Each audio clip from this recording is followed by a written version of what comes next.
Hello everybody, chaotix here, and welcome to my Portal and Portal2 speculation video. Now, before I even get started, let me just put this little disclaimer in front of this. This video is clearly going to be about my theories and my speculations of what was going on during Portal and Portal 2. That being said, I don't want anyone going crazy because I know when you put opinions to something, people will like to say, no, you're wrong, that's not what it's supposed to mean.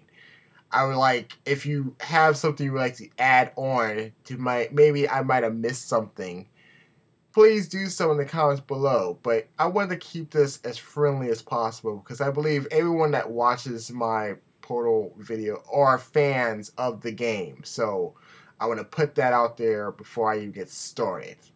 Okay? Are we good? Are we cool? Can we do this? Great. Now, we have to go past Portal 1 for me to get the story started. Because this all starts off with Cave Johnson. When he first made Apertures, he took a dream of creating something bigger and better than the world would ever know.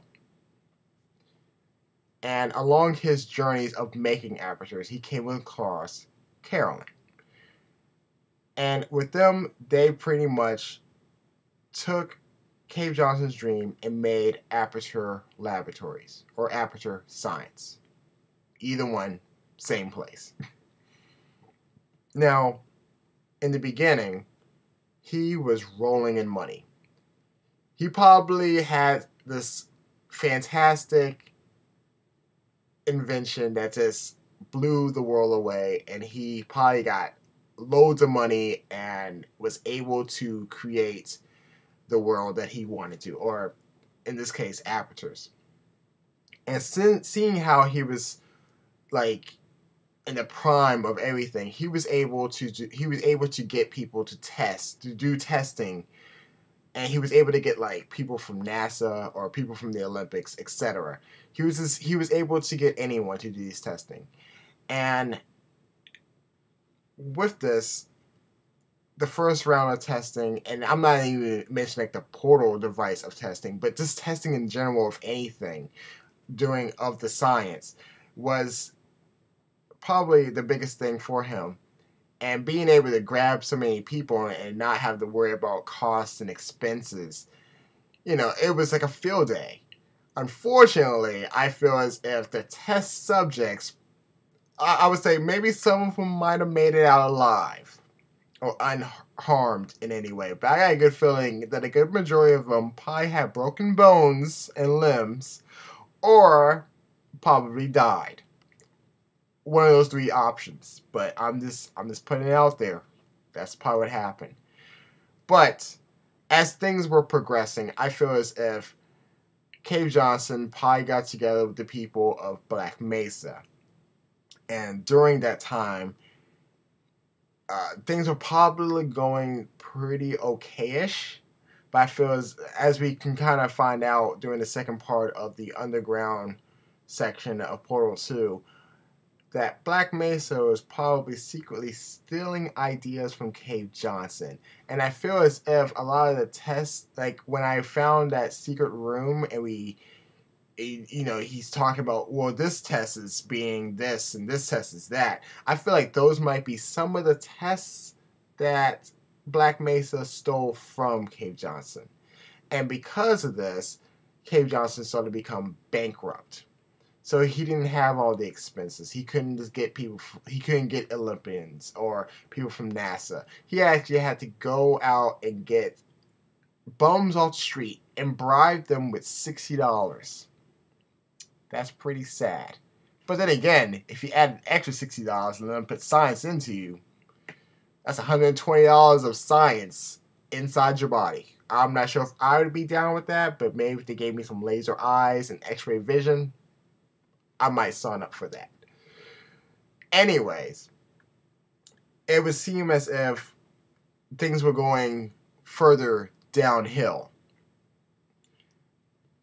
to a point that the scientists were doing experiments on themselves or on other scientists. And the best example of this is Cave Johnson himself when he's using moon rocks to make he makes a good portal conductor out of moon rocks. And from that, he ended up getting poisoned by it, and it's pretty much killing him. And at the end of that, he's even telling all the scientists there to do any kind of testing of what they proceed would save his life. He's like, whatever you're doing, work faster, try to come up with a solution for this. Whatever testing you're doing to help this cause, go faster, make it happen. And, I feel like at that point, all the scientists would like go into roboticism or something to save Cave Johnson's life. And I feel as if during this time, Carolyn was testing cloning. And if you're wondering why I'm saying cloning, I would get to that in a minute, in a few minutes.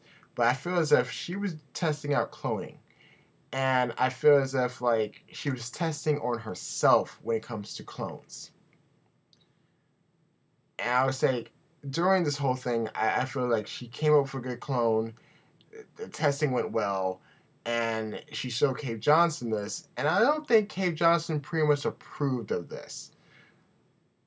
I mean, if I were to see it from Cave Johnson's point of view, if she came to me and it's like, I did this cloning and we could do this, I think he would turn it away. He was like, no, I don't want a clone of myself, because to be honest, you don't know how the clone's going to react. The clone's not going to be exactly like you, and I feel as if Cave Johnson already knew this, and he probably disregarded it and whatnot, and probably completely turned it down. And I'm quite sure Kellen was probably upset about it. But I feel as if they probably took that clone and made it their child. But seeing how they're both into science, they can't really take care of the clone or the child. And they probably gave it to one of the other scientists to take care of. That's just my speculations, but that's what I feel probably happened. Now, as all this is going on, and they're still trying to look for a cure, I find it very interesting that, when Cave Johnson makes his final speech, he's like, I think he knew at that time that his life is coming to an end, right? Which is probably why he made that speech of, I'm going to take the lemon and burn your house down. I'm going to make explosive lemons and all that craziness. But what I find very interesting is, if you notice, in that last transmission from him, you don't hear Carolyn say goodbye to him. You don't hear it, right? But you hear GLaDOS say it, which probably means that during that time, Carolyn was probably doing something or probably very upset that she knew that he was going to pass away. And at the end of his speech, he's even telling the other scientists to put Carolyn into his computer, which will probably transform Carolyn into GLaDOS. Now, I got a feeling they probably did this and whatnot. And I almost feel as if, because Cave Johnson made all those tape recordings, that they probably didn't know if he was dead or alive. And I say this because there's a comic that Val made. I can't think what it's called. I'm quite sure someone in the comments below would point out, or you guys most likely would know about this already. But if you notice in the comment, Cave Johnson, he makes all these pre-recorded messages. And even in one of the things, he's like, I make the bills, hell. I'll make as many pre-recorded messages as I feel like it. You know what? Make a note about that. Make more he probably made so many of them that they probably didn't even notice if he was dead or alive. But I feel like Carolyn probably did know. And with his last transmission, they probably put Carolyn into the computer. into his computer, making her into GLaDOS. Now, a very interesting thing to note is I feel as if there was a day that happened where everything just went into complete chaos.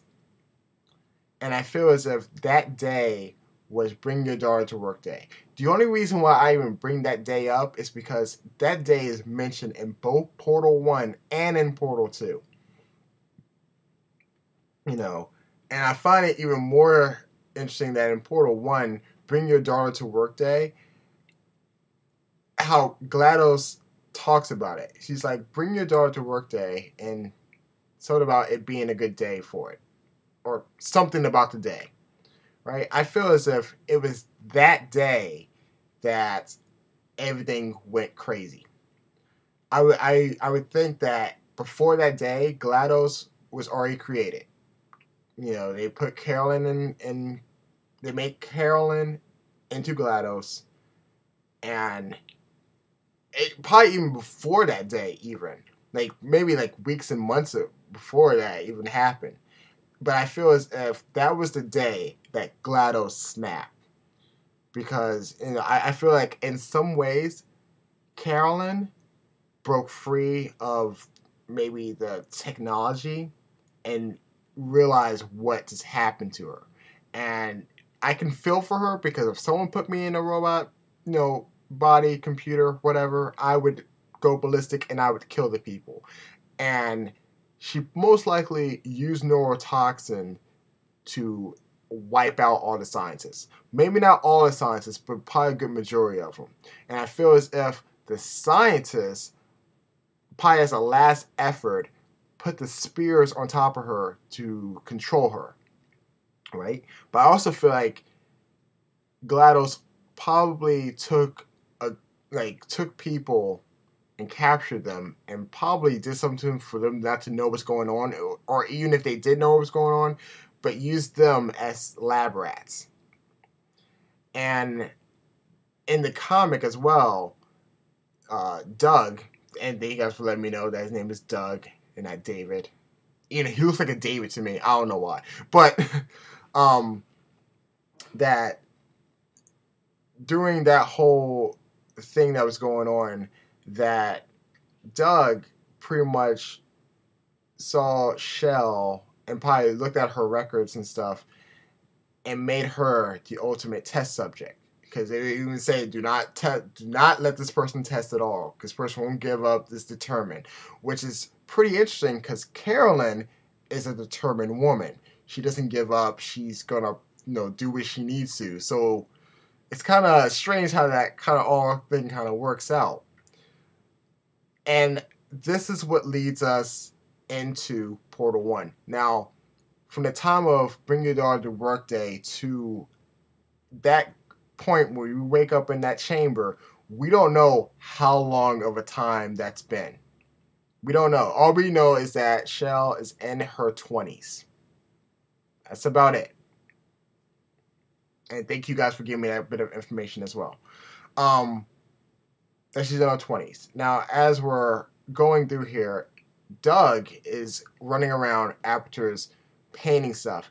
And I feel as if he was probably painting a lot of the pictures that we saw in Portal 2 before he realized that Shell was, like, you know, running around this place. And I feel as if once he found out that she was running around, then that's where he was like, the cake is the lie, and don't trust her, and try to leave messages and arrows and where to go and stuff. So he was probably ahead of her to see what was going on. But I feel as if at some point he kind of just branched off into something else. But what I find very interesting is once you finally reach GLaDOS, and I found this very interesting point blank about Portal 1 in general, is the fact that you don't know who you are. I mean, you know who you are, but you don't know who your protagonist is, and you don't know who GLaDOS is. But what I find very interesting is if you shoot a portal, like portals in a certain direction, and land on top of her, on her body that's to the ceiling, It says GLaDOS. I didn't notice that until I played Portal a few times, and I noticed that. I'm like, oh wow, that's pretty clever. But anyway, once you reach GLaDOS, it seems as if, you know, this is the final battle. She's going to kill you. It's just you against her and the rocket launcher, which I'm pretty surprised the rocket launcher was not in Portal 2, because I probably would have flipped so crazy if I saw that pop up out of nowhere. But it's just you and her, and the thing is, she gives you information that they put the spirit, like when you knock the first spirit and you throw it into the inferno, the destructive fire round thing. I can't think what it's called, but when you destroy it, she gives you information that the scientists put those spirits on her to control her, and she even elaborates more on that at near the end of Portal 2. She's like, they put spears on her and they would yell, like, be spears that were screaming at her and whatnot, and that and so forth and so forth. And I said that twice. Whatever. But as you destroy more of it, at first, if you like when you first listen to her, it's not like it's like random craziness that she's just spewing out. But if you actually pay very close attention to it, she's actually saying stuff about you. She says how you're adopted. That's the first thing she says. She says that you're adopted. Then she says that you're on she says something about being part of a clone experiment, and that she got rid of all the clones, so that makes you the last one. You're the last of the whole line, or whatnot. I found that very interesting, and for some reason that always just struck me about why she said that. Maybe she could have said that to mess with Shell's head, but I feel as if she was really telling her, yeah, there is multiple versions of you, but I just destroyed all of them, and you're the only one left. And of course, at that time, you know, you put the last spear in, kaboom. And at this time, we go back to Doug, who hears the explosion, comes out, and we all know that we fell. And it would seem like we're dead, or on the verge of dying. And Doug sees us, and this is when he tries to save us, and pretty much in the process of saving us, he ends up losing his life, but he puts himself in a space chamber kind of thing, as he puts himself in there afterwards, saving Shell's life and putting her in a room to sleep in there forever. And as for him, like I said, he goes to his spear, and I feel as if he dies. Which also I find pretty interesting is that the companion cube is with him and was talking to him. But then again, Doug was a schizophrenic, I believe, and crazy stuff happened. Anyway, this brings us to Portal 2, where we have Whitley. And interesting about that is, I'm going to jump way to the end of Portal 2. He says something very interesting, that there was other test subjects that he freed, but all of them died. All of them. And the only reason why we made it is because we were a good jumper. I find that very interesting that there was actually other test subjects also in those chambers. So that also leads me to believe that when GLaDOS was testing, she probably tested other people, and maybe a few others made it through her gauntlet of testing. And at the end, she probably just made them go back to sleep and put them into a room such as Shell was in. And Whitley probably got to them and tried to go on this crazy adventure that he made us go on, and they ended up dying. So that's something. And that'd be pretty interesting to know who the other test subjects were. I think that'd be pretty interesting. But nonetheless, he wakes us up, all hell breaks loose, and we land back where we started in the first game. Now, as we're going through all this, there's like a lot that happens, but the thing that we should probably pay most attention to is the fact that when we reach GLaDOS, we make it back to GLaDOS, and she wakes up, and she cracks Whitley's screen. We think he's dead.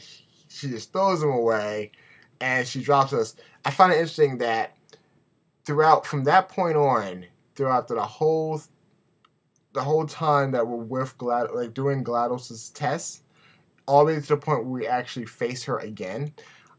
It's funny how GLaDOS is very snarky, very we already know she's going to be angry at us because we killed her the first time. She's not dead, but she's very snarky, and she seems to be very jealous. And I think during that time, not even she knew why she was jealous. I think there's a lot of anger pushed by it, but I think there's a little curiosity of why she was jealous. And I don't think she realized that she's jealous until we make it down to the old test tracks, and she hears Carolyn's voice, and they say the same thing at the same time. I think that's when stuff starts to snap into place. Yeah, but I'm getting a little too far ahead of myself. But that's just something to take into consideration, because now it makes all the things she was saying to Shell, it kind of makes more sense now, like why she was so mean, why she was so snarky, why she was saying the things that she was saying to her and whatnot. And as we're going through the tests, and Whitley's not really helping us at all until like the very end. And then he blames us for helping him take over the place. But I don't know. That whole section is just Whitley being stupid. But, nonetheless, you kind of get the feeling that GLaDOS is jealous of Shell. We just don't know why yet. Anyways, we beat GLaDOS again. And now Whitley turns on us, or more likely, he gets corrupted. I feel he gets corrupted. Power corrupted him, because as he's smashing us down and we fall into old apertures, he says, "Oops!" Like, "Oh my God, I didn't mean to do that. I got carried away." I feel as if the body of GLaDOS was like it's so much power, and it kind of reminds me of, like, in real life. How you notice, like, when someone's like a crew, like a part of the crew, and they become a manager, and they get too much power, the power goes to their head. It's like that. It's that whole kind of scenario, and that's all a Whitley right there. But then we're in old apertures, and we're going through the whole place, and this is when we're introduced to Cave Johnson and Carolyn, and we're going through all the testing now. As we're going through the testing, we get reunited with GLaDOS, and it seems as if that point on, that's when more of the puzzle starts being connected, especially when she hears Carolyn's voice, and she's like, "Oh my God, who are these people?" But then, as we're going through all this, we come and we see that picture of Cave Johnson and Carolyn. Now, I'm quite sure other people probably noticed this, but this is something that just struck me when I noticed it. Doesn't Shell's face resembles Carolyn's face? Like, Carolyn's like an older version of Shell. Now we see where I get that whole cloning thing coming from. Or, even if they didn't have a kid, we could see the kind of connection between them two. Right? So that's why I feel like Carolyn cloned herself, and Shell was the product of Carolyn. Interesting. So, as we were still going through the testing and whatnot, it just seemed like more of the pieces of the puzzle are being connected, and I think that's the point where GLaDOS realizes that she's Carolyn, And then she started to realize what happened. Like, prior to all the stuff that happened in the first game, like, what happened to her, what did she do, and how everything went, crazy for her, to put it in a small term. But not only that, but then she realizes Shell. Now, I'm going to get to that in a moment, in a brief moment. But she realizes Shell and what Shell reminds her of. We make it back to Aperture Laboratories, or which is now Whitley Laboratories, and we're going through all the tests as we're trying to save Apertures.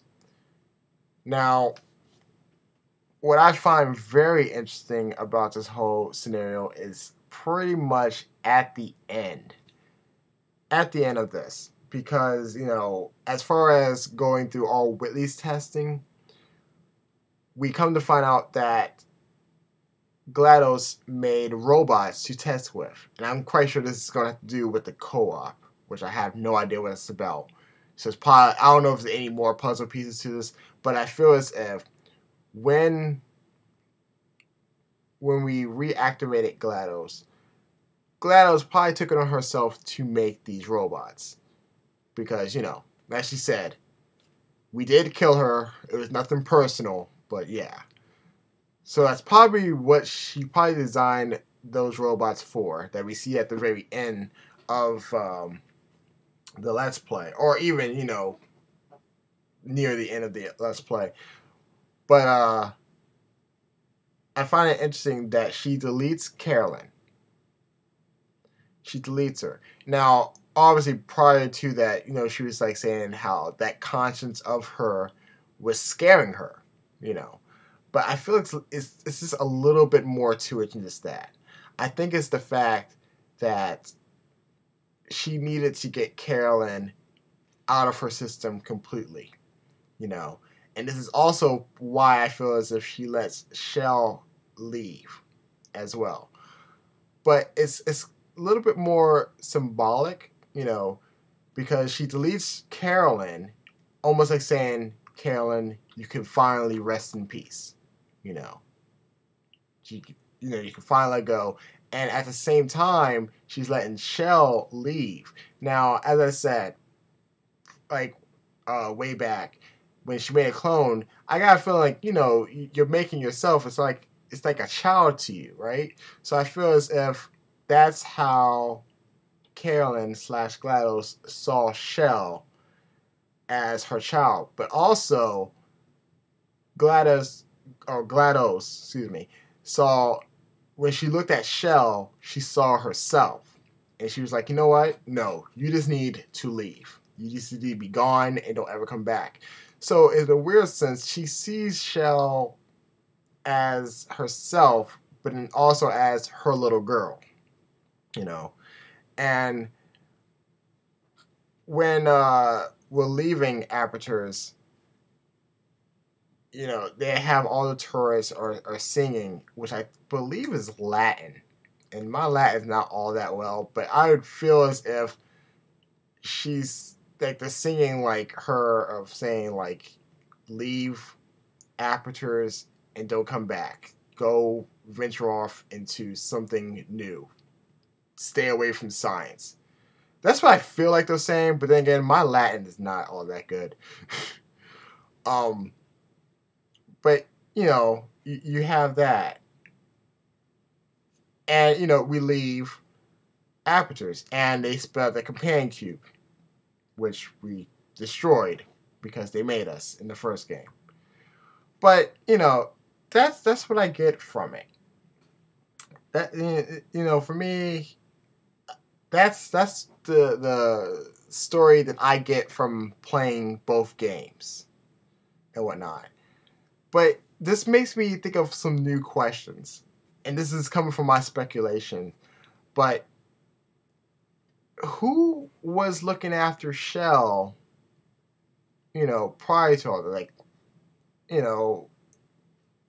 Like who was her guardian? Because, GLaDOS even tells her, yes, you were adopted. is a terrible thing. Please roll with me and this, whatever. She tells her that, especially that one test chamber where where the turret is in the room with Whitley, and they're talking about adoption.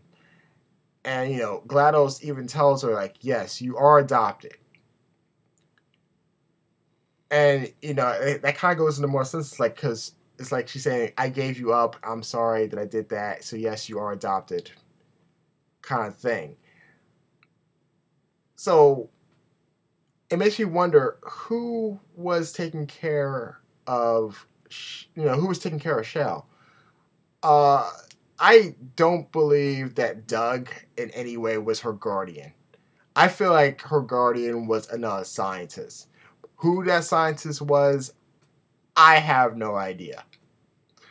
So, with that being said, I don't know. I don't know, guys. But that's pretty much my speculation of what was going on in the world of Aperture Laboratories or Aperture Science. Either way, it's all Portal.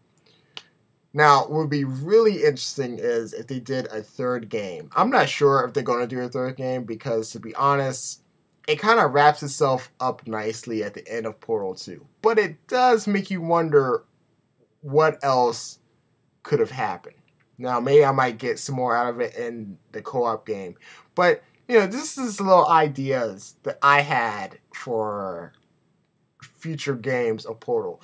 Like, what if they did a Portal game of what happened before Portal 1? Like, all the stuff that happened before then. That would be pretty, like think about this. They go back, they do, like, pretty much, like, the first time you meet Cave Johnson and all that stuff. All the way to the point where shit hits the fans. That would be an interesting game to see. Then again, they could also do a game where somehow Whitley comes back to the planet. That would be crazy. Because right now he's stuck in space, but maybe something might have, like, what if, say, a meteor probably hit him and he flew all the way back to the planet. And he came back. That would be pretty interesting, because GLaDOS would want him dead, and I don't know. And then there's also the fact, like, okay, Shell left. What if she came back? I don't know. So those are just future ideas of what I could see if they did a Portal 3. And oh my god, that did not just happen. Stupid Firefox and your updates. Oh my goodness. Anyways, those are just my little ideas of what I feel like a third game could possibly be. But as far as a speculation and my opinions of what happened, those are just my thoughts that I like to share with you guys. If you'd like to add your own thoughts to this video, please do so. But like I said, I want to keep it friendly. There's no reason to argue with one another about this. There's nothing really written in stone of what's going on, at least to my knowledge there isn't. So, feel free to add in your 2 cents with my cents. So we can have 4 cents and be like, we're rich. And that's pretty much all I have to say, So anyway, guys, thank you guys for watching this video. I hope you enjoyed this. No, it wasn't all that exciting or whatnot. But until next time, stay coolly. And I'll see you all later.